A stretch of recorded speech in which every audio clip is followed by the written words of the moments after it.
and welcome back to the Final Fantasy V for Job Fiesta 2021. This is the end of run number 2. This is a classic or Final Fantasy 1 style run. We've got Knight, White Mage, Monk, Thief from top to bottom. Yes, this is on the Japanese cartridge version of this game. It's my preferred method to play this one. I'll try to walk through that if you're not comfortable reading all of those symbols. I'm not really either. I just remember where things are in the map.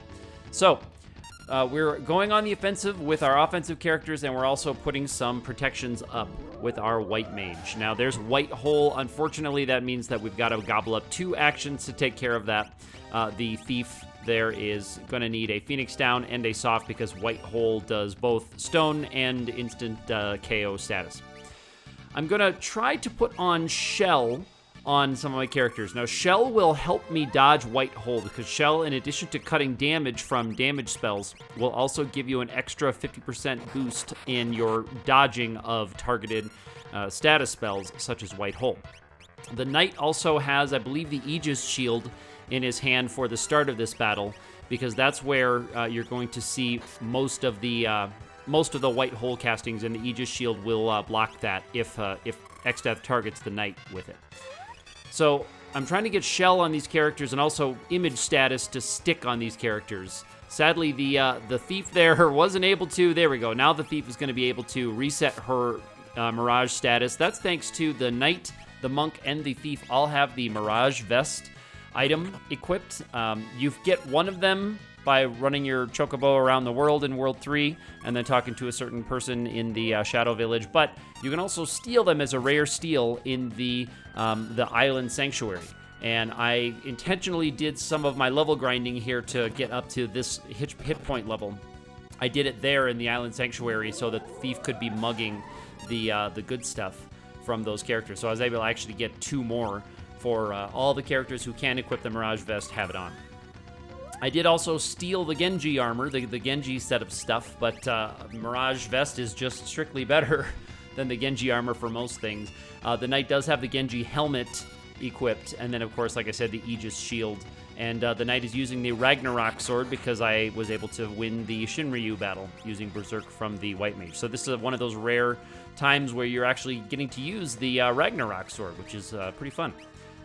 You can do that when you have a ninja. The ninja can throw the Ragnarok Sword, and if you have a Knight or Freelancer, then you can equip it. So to reset the Mirage Vest, yeah, so he does have the Ragnarok and the Aegis Shield. He's taking off the Aegis Shield now. Now that we're all fully protected, he's going to take that off, and then we're going to go on the offensive more. We're in the middle part, or approaching the middle part of Xdeath's routine, where he's going to start to do some of the nastier things like Holy, like Meteo, White Hole, and then he has a physical attack in there as well. The White Mage is someone I don't like going down because she has to protect herself with the Blink status. She can't do it for free, quote-unquote for free, by resetting her hand equipment like the Mirage Vest characters can. And then she'll also have to cast Shell on herself. So ideally, you want to go into the Neo Xdeath battle with everybody at full health and with both Blink and Shell on, because all those pieces are going to be going, throwing a lot of damage at you.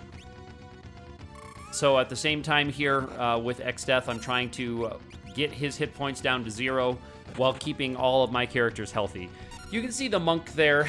The Monk is a job that really, really goes downhill fast after the first part of the game because there just isn't a good way to boost their damage besides leveling. Yes, I know about the Kaiser Knuckle. Yep, I'm fully aware of that one. But the Kaiser Knuckle is just strictly inferior to the haste shoes. The all-time haste status is just so strong that no other accessory will really do there. The Monk, yes, the Kaiser Knuckle will have them do a lot more damage, especially if they can get a crit. That's great. But having them be a lot slower is a bigger disadvantage. Plus, you can get critical hits here, and the thing with crits is they will overcome the defense of your target. So a lot of these later game bosses, the damage readouts from the Monk are so low because they have such high defense numbers. So each of the attacks from the Monk is getting chopped down so much by that defense. So if you get a critical hit, sometimes you'll see like 3 or 4 times the damage readout. White Mage there is casting Holy. I hope you can recognize that one. That is boosted with the Sage Staff, and then the Knight is using the Ragnarok in 2 hands. So all of those characters have ways to boost that damage, right? They can push that damage with mechanics. The Thief has the Chicken Knife, and the Thief is using the Mug skill. So you kept seeing the Thief attempting to mug, and I actually got a steal from Xdeath here. I don't know what it was. Off the top of my head, I don't remember what you can steal from this first part, but it looks like I got a steal because I was seeing a lot of the nothing to steal prompt. Unless maybe it doesn't have anything. I don't remember as I'm recording this. So the Thief is using the Mug ability because that will override the Chicken Knife attempt to run. Yeah, Chicken Knife is 1 out of 4 chance to just attempt to flee the battle, to escape the battle when you attack with it. But by mugging, you can guarantee a successful attack every time with the Chicken Knife. Of course, the Chicken Knife is fully powered up, so it's got attack of 127 with all those extra multipliers that knife-type weapons get. And in the hands of a Thief, with their really high agility, it's pretty formidable because part of the Chicken Knife's damage formula comes from your strength and from your agility. So that really high agility is big. So the beginning of this battle, we are going after the Almagest piece. That's that lower piece right there. Almagest is an all-targeting holy elemental spell that does about 14 to 1600 damage when it's full, and then it puts you in leak status at the end. We have Shell on everybody, and I'm hoping not to have too many dispels. If you watched the video earlier from my battle with the World 2 Castle Xdeath, where Dispel is a counterattack that it uses, that's super dangerous with only 1 caster. This one has Dispel. A couple of the pieces can do it, but they don't have it as a reaction, so they use it as an attack, so they don't kind of get free chances to do it. So when you see the misses popping up there, that means that the images or the blinks are absorbing those, and that's hopefully going to work well for us. Now, the casting Blink puts 2 shadows on you, 2 images on you. Using the Mirage Vest only puts 1 on you, so I just have to be diligent about making sure that I switch the weapons in the hand of the characters whenever they take a hit. And, of course, with the White Mage, I'll have to reset hers. You may miss some of the flashing because of the frame rate of capture. I can't capture in 60 frames per second from my Super NES with my current setup. So sometimes characters will be in blink status, but it won't look like it because we're missing those frames. Anyway, technical note over. So she's using the magic lamp there. You saw Bahamut before, then you saw Leviathan. She's using the magic lamp. There's Almagest, and that's Almagest having been cut in half by the shell status. So, of course, at the end of this fight, if you use Odin from the Magic Lamp, which is the 3rd summon in the Magic Lamp, if you use Odin, then Odin will do the attack that Zentetsuken that takes out the magic piece, the back piece of Xdeath in 1 shot. So I beat down all the other pieces, and then when the 3rd piece goes down, I do use Zentetsuken to take out the last piece and end the fight. That prompt there, that is the laws of physics are broken prompt, or the laws of the universe mean nothing, whatever that is. That means that Grand Cross is coming, and I'm still having to beat on the Almagest piece because I need that piece to be gone. I don't want to be eating Almagests over and over and over again, so we're just going to have to take a Grand Cross or 2. Now, I could have, as a strategy, gone after the Grand Cross piece and just committed to eating a few Almagests. But I didn't really like that plan because I didn't want any Grand Crosses coming while we're in leak status. That leak status is really, really something to deal with. So I didn't want Almagest hanging around too long. And I thought with the White Mage's access to Isuna, I can cure pretty much everything that Grand Cross will do to me. And with the haste shoes, another strength for them is that they will block a lot of the nasty things like paralyze that Grand Cross can do. So if it applies those, the haste shoes gets around that. So there was another shell status. Now here is Grand Cross. So I usually will pause to see what statuses are applied. And so we'll take a glance and see who's got what. I see a Toad. I see Confuse. I see Death Sentence. And I think Ferris is poisoned. It's hard to see in the pause there, especially when she's in image status and is flashing green from shell, so she's poisoned. So It's a little bit tricky because the monk, you normally would want to, maybe uncharm the white mage, but the white mage has those images so that she's going to actually have to eat a couple of attacks before she can even be touched. So that's what you're seeing here. The monk is going to throw the Maiden's Kiss at the knight. The knight's going to, I'm probably thinking here as I'm doing this battle, strategizing how I'm going to get each player taken care of. So the thief right there with no weapon, that's what it was. The thief with no weapon attacked the white mage twice.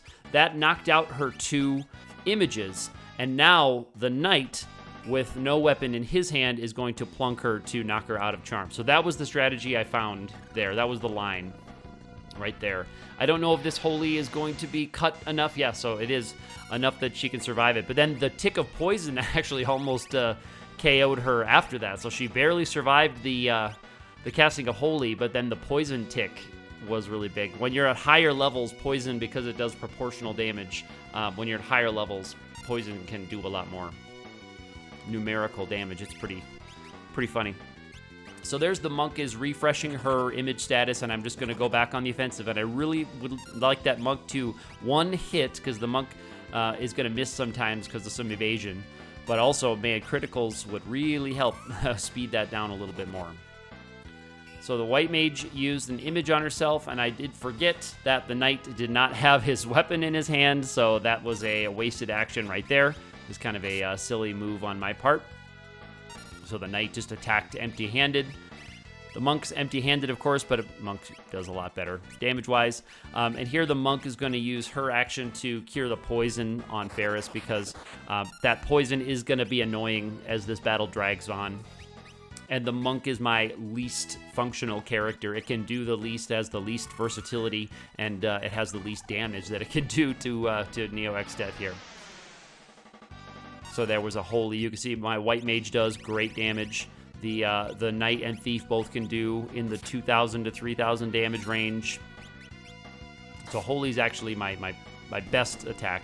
And as I was just saying, best attack, I believe I heard the sound of the Almagest piece passing away down there. And here's, I'm just checking my targeting. Yeah. So I'm checking my targeting to make sure that there isn't an Almagest piece target there. So now I'm going to go after the Grand Cross piece. We're going to try to avoid taking too many more Grand Crosses. I don't know if we can avoid seeing in one more, but the Grand Cross piece checks at the beginning of its turn, it checks its hit points to see if it should start a new AI routine, a new routine in its code. So if you're able to bring it through these HP thresholds fast enough, it will keep kind of resetting to this new mode, which you'll see the prompt of the laws of the universe are meaningless. And if you see that again without seeing a Grand Cross, that means that you have crossed into another hit point threshold for it, because it checked its hit points and was like, oop, I'm going to go to this part of my routine now. So you can kind of skip Grand Crosses, and actually if you can damage it fast enough, you can go without getting any Grand Crosses.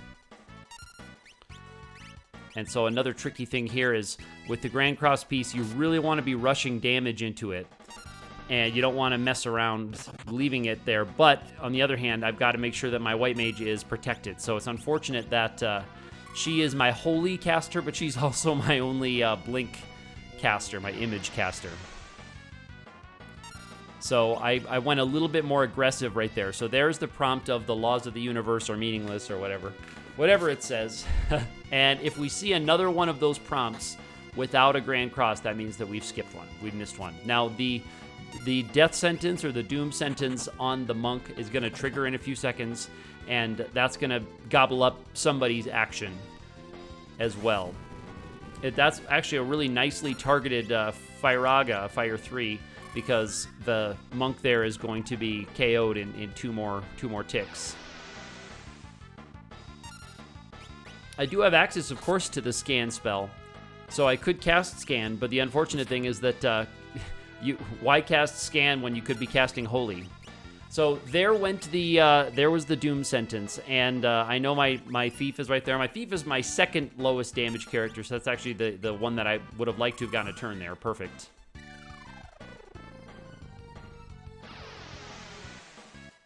So the thief threw the phoenix down. There is the second laws of the universe prompt. That means that we missed one. So it's in its lower part of its hit point schedule.